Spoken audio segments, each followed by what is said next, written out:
Close your eyes for a moment. Imagine that the darkness you're experiencing now becomes your permanent reality at just 3 years old. That the world of colors, shapes, and light vanishes forever, leaving you in absolute visual silence where others see only tragedy and limitation.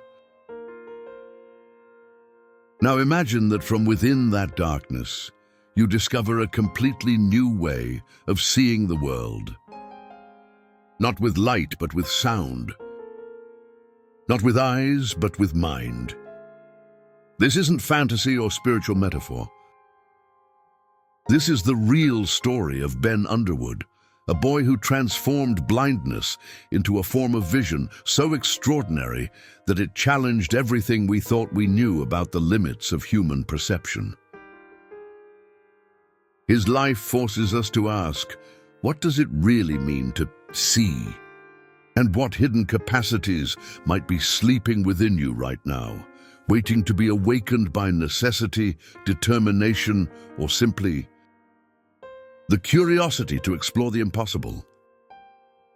Sometimes the most profound revelations come not from what we gain, but from what we are forced to lose. Do you like the introduction, or would you like me to adjust something? Ben Underwood lost both eyes to cancer before he could even remember what light looked like. Doctors told his mother he would grow up in perpetual darkness, navigating a world he could never fully perceive. But Ben had other plans. His mind, confronted with the complete absence of vision, began searching for alternatives that medical science was only beginning to understand. Somewhere in his early childhood, he made a discovery that would rewrite the textbooks on human capability. By making clicking sounds with his tongue, he could create sound waves that bounced off objects and returned to him like invisible messengers carrying detailed information about his environment. At first, it was crude and basic. Simple clicks to know if a wall was near, basic echoes to sense if a chair blocked his path. But something extraordinary was happening inside Ben's brain. Neural pathways that had been destined for visual processing were refusing to remain dormant. Instead of accepting defeat, they were rewiring themselves, creating new connections, forging unprecedented territories of perception. The clicks became sharper, more precise. The echoes grew richer, more detailed. And slowly, gradually, the world around him began to unfold not as light and color, but as a living, breathing, three-dimensional map of sound and space. What Ben had unknowingly accomplished was human echolocation, a skill that scientists had observed in bats and dolphins, but had never imagined could be developed by a human child to such an extraordinary degree. His brain had essentially taught itself to see without eyes, to create visual understanding from auditory input. But this wasn't just adaptation, this was transformation. This was the human mind refusing to accept limitation and instead creating new forms of reality. And the most astonishing part was yet to be discovered. Neuroscientists who later scanned Ben's brain found that the visual cortex, the part usually reserved for processing sight, had completely rewired itself to process sound-based spatial information. Ben's discovery wasn't just personal triumph, it was proof that the boundaries we accept as permanent might be nothing more than mental constructions. His tongue clicks weren't just sounds, they were keys that unlocked doors in his mind that most people never even know exist. Every echo that returned to him carried not just information about distance and shape, but evidence that human potential extends far beyond what we're taught in textbooks. He had become living proof that the brain isn't a fixed machine, locked into one configuration, but a dynamic, adaptable universe capable of creating new forms of perception when necessity demands it. The precision he developed was staggering. Ben could distinguish between different materials based on how sound bounced off them. He could identify the size and shape of objects with accuracy that amazed even researchers studying echolocation. Metal sounded different from wood.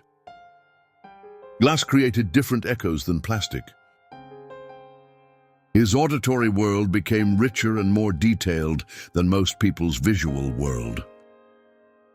He had transformed what should have been sensory deprivation into sensory enhancement, proving that limitation can become the catalyst for discovering abilities we never knew we possessed.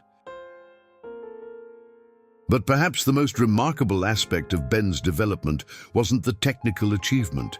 It was the fearlessness with which he approached the world.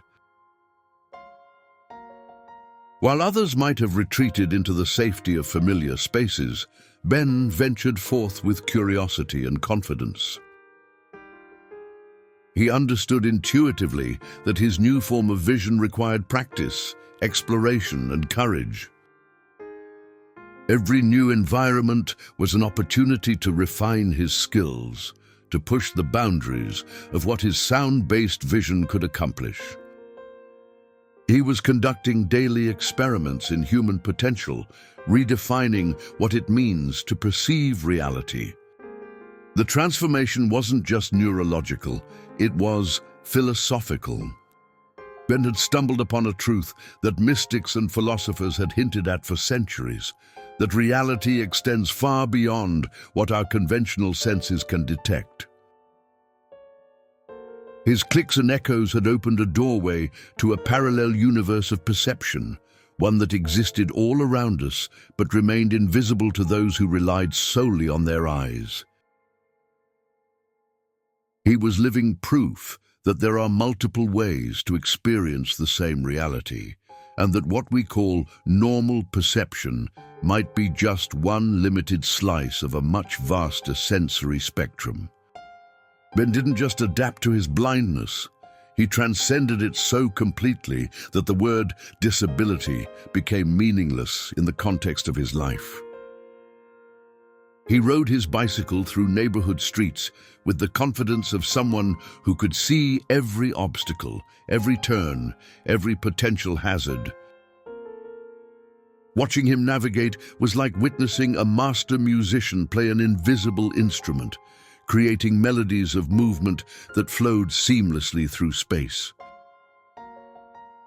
His clicks provided constant feedback, painting detailed pictures of curbs, cars, pedestrians, and street signs that existed not in light, but in the rich tapestry of sound-based information his brain had learned to interpret. Basketball became one of his favorite activities, and he played with friends who often forgot he couldn't see in the conventional sense. He could track the ball's movement through the air, anticipate where it would land, position himself for rebounds, and shoot with accuracy that amazed spectators. The gymnasium became his cathedral of sound, where every bounce, every footstep, every voice created a complex symphony of spatial information that his brain translated into athletic performance. He had transformed what others saw as limitation into a form of enhanced perception that sometimes gave him advantages over sighted players. Shopping malls, with their complex layouts and constant flow of people, became navigational challenges that Ben conquered with the enthusiasm of an explorer mapping new territories. His echolocation allowed him to identify store entrances, locate escalators, avoid collisions with shoppers, and move through crowded spaces with a fluid grace that left observers speechless. Each click of his tongue sent out waves of information that returned as detailed reports about his environment, the height of ceiling, the width of corridors, the density of crowds, the location of obstacles and opportunities. But Ben's achievements went beyond physical navigation. He had developed a form of perception that was in some ways superior to conventional sight. While sighted people can be fooled by visual illusions, distracted by irrelevant details, or overwhelmed by too much visual information, Ben's sound-based vision provided him with clear, unambiguous data about the essential structure of his environment. He could detect movement behind him, identify the approach of vehicles before they became visible to others, and navigate safely in conditions where sighted people would struggle. Complete darkness, heavy fog, or situations where visual distractions might prove dangerous. The confidence he radiated was perhaps the most remarkable aspect of his journey. Where others might have developed anxiety about moving through the world, Ben moved with the assurance of someone who had discovered a secret passage through reality. His blindness had become his superpower. His limitation had transformed into liberation. He understood something profound about human potential, that our greatest strengths often emerge from our deepest challenges, and that what the world labels as weakness can become the foundation for unprecedented capability. Friends and family members often described the surreal experience of watching Ben navigate environments with such precision and confidence that they would temporarily forget he couldn't see. He had so completely mastered his alternative form of vision that the boundary between blindness and sight became irrelevant. His life had become a daily demonstration that human capability extends far beyond the conventional categories we use to define normal and abnormal, possible and impossible, ability and disability. The psychological impact of Ben's achievements extended beyond his personal success. Everyone who encountered him was forced to question their own assumptions about limitation and potential. If a blind boy could develop vision through sound, what other capabilities might be dormant within the human mind? What other forms of perception might be possible? What other boundaries that we accept as permanent might actually be just mental constructions waiting to be challenged? Ben's life had become a mirror that reflected back our own unexplored possibilities. When neuroscientists first studied Ben's brain, they discovered something that revolutionized our understanding of human neural plasticity. The visual cortex, that specialized region typically dedicated to processing information from the eyes, had completely rewired itself to interpret the acoustic data from Ben's echolocation. This wasn't just adaptation, this was neural transformation at a level that challenged fundamental assumptions about how the brain works. The same neural networks that in most people create the experience of seeing color, shape, and movement had been repurposed to create spatial awareness from sound waves. Brain imaging revealed that when Ben used his tongue clicks to navigate, his visual cortex lit up with activity patterns remarkably similar to those seen in sighted people looking at their environment. His brain had essentially created a new form of vision, translating acoustic echoes into the same kind of spatial understanding that others derive from photons hitting their retinas. This discovery shattered the old model of the brain as a collection of fixed, specialized regions and revealed it instead as a dynamic, adaptable system capable of creating entirely new forms of perception when circumstances demand it. The implications of this neurological transformation extend far beyond Ben's individual case. His brain had proven that the organ we consider most fixed and specialized is actually capable of radical reinvention. The neural pathways we assume are permanent can be rerouted, repurposed, and revolutionized. What we call normal brain function might be just one possible configuration among many, and the boundaries between different types of perception might be far more fluid than we've ever imagined.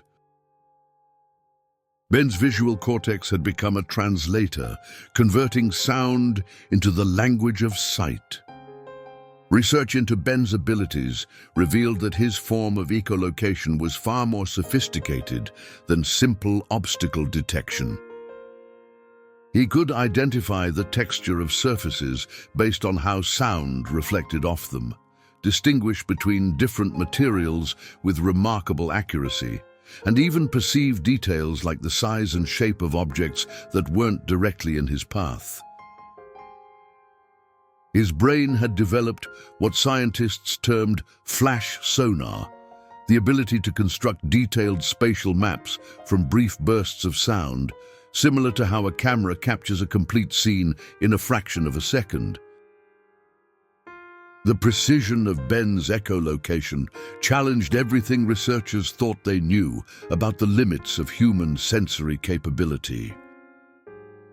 Traditional models suggested that humans were simply not equipped for the kind of detailed spatial perception that Ben had developed. Yet here was living proof that the human brain contains untapped potential for forms of perception that most of us never access. His abilities suggested that we might all possess dormant capacities for enhanced perception, waiting to be activated by the right combination of necessity, practice, and neural rewiring. Comparative studies with other echolocating humans revealed that Ben's abilities were exceptionally developed, but not unique. A small community of blind individuals around the world had independently developed similar skills, suggesting that human echolocation isn't a rare anomaly, but a latent capability that can be awakened under the right circumstances. This discovery opened up entirely new questions about human potential. If echolocation can be learned, what other extraordinary abilities might be accessible to the human mind?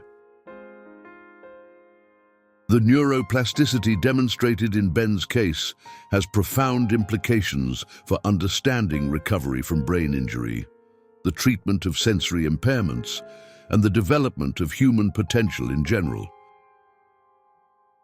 His brain had proven that the neural networks we're born with are not the neural networks we're stuck with.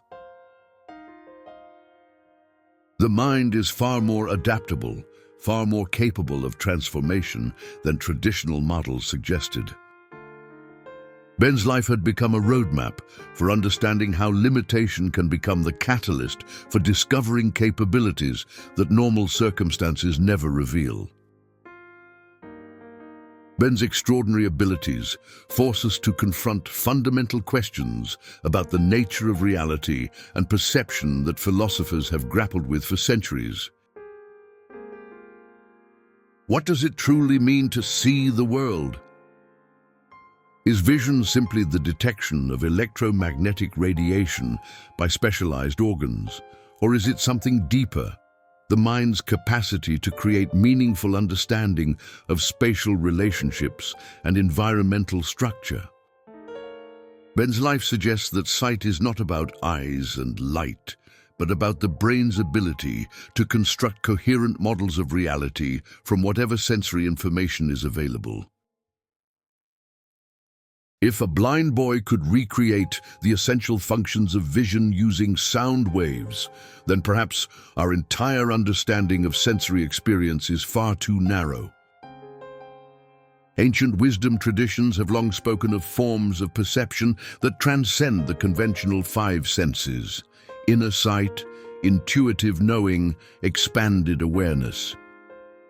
What if Ben's achievements weren't miraculous exceptions, but examples of capabilities that exist within all of us, dormant and undeveloped, because we've never needed to access them. His echolocation might be evidence that human perception is far more flexible and expandable than we've been taught to believe. The philosophical implications extend beyond individual capability to questions about the nature of reality itself. If the same environment can be perceived through light waves, sound waves, or potentially other forms of energy we haven't yet learned to detect, then what we call reality might be just one slice of a much larger spectrum of possible experience. Ben's sound-based world was as rich, detailed, and navigationally useful as the light-based world that most people inhabit. This suggests that there might be multiple valid ways of experiencing the same reality, each offering different insights and advantages. Ben's story challenges the hierarchy we typically assign to different senses. We consider sight the most important sense, the one that provides the richest and most detailed information about our environment. But Ben's achievements suggest that this hierarchy might be arbitrary, based more on convention than on actual capability. His auditory world provided him with information that was in some ways superior to conventional sight. He could perceive around corners, detect movement behind him, and navigate effectively in conditions where visual perception would be compromised. The transformation in Ben's perception also raises profound questions about consciousness and the construction of subjective experience. Did Ben see the world in the way that sighted people understand seeing, or did he experience a completely different form of spatial awareness that we lack adequate language to describe? His report suggested that his echolocation created something very much like visual experience. He described objects, distances, and spatial relationships in visual terms, even though no light was involved in his perception. This linguistic puzzle points to something deeper about the nature of conscious experience. If Ben could use visual language to describe non-visual perception, it suggests that the fundamental structure of spatial awareness might be independent of the sensory channel through which information arrives. The brain might have universal ways of organizing spatial information that can be accessed through multiple sensory pathways. Ben's consciousness had found a back door into visual experience, creating sight without eyes. Perhaps most provocatively, Ben's abilities suggest that what we consider normal human perception might be dramatically limited compared to what's actually possible. If a young boy could develop superhuman echolocation simply because he needed to, what other extraordinary capabilities might be accessible to humans who push the boundaries of their sensory and cognitive potential? His life raises the tantalizing possibility that we are all living far below our perceptual potential, accepting limitations that are more psychological than physiological. Tragically, Ben's extraordinary journey was cut short when he was just 16 years old, as the cancer that had taken his sight returned to claim his life. But in those brief years, he accomplished something that will echo through human understanding for generations. He expanded the definition of what it means to be human. His death was a profound loss, not just for his family and friends, but for our collective understanding of human potential. The world lost a pioneer who was still discovering the outer limits of what the human mind could achieve. Ben's legacy extends far beyond his individual story of triumph over adversity. He proved that the boundaries we accept as permanent fixtures of human experience are often nothing more than mental constructions that collapse when confronted with sufficient determination and necessity. His life demonstrated that the brain we're born with is not the brain we're limited to, and that the senses we think define our perceptual reality are just the beginning of what might be possible. He had become living proof that human potential extends far beyond the categories we use to organize normal and abnormal experience.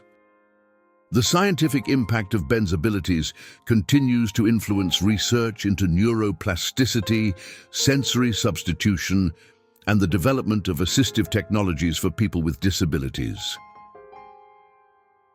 His brain's remarkable adaptation has inspired new approaches to rehabilitation after sensory loss and has opened up entirely new avenues for understanding how the mind constructs perceptual experience. Researchers studying his case have developed new theories about the fundamental flexibility of neural networks and the potential for training alternative forms of perception. But perhaps Ben's most important contribution wasn't scientific, it was inspirational.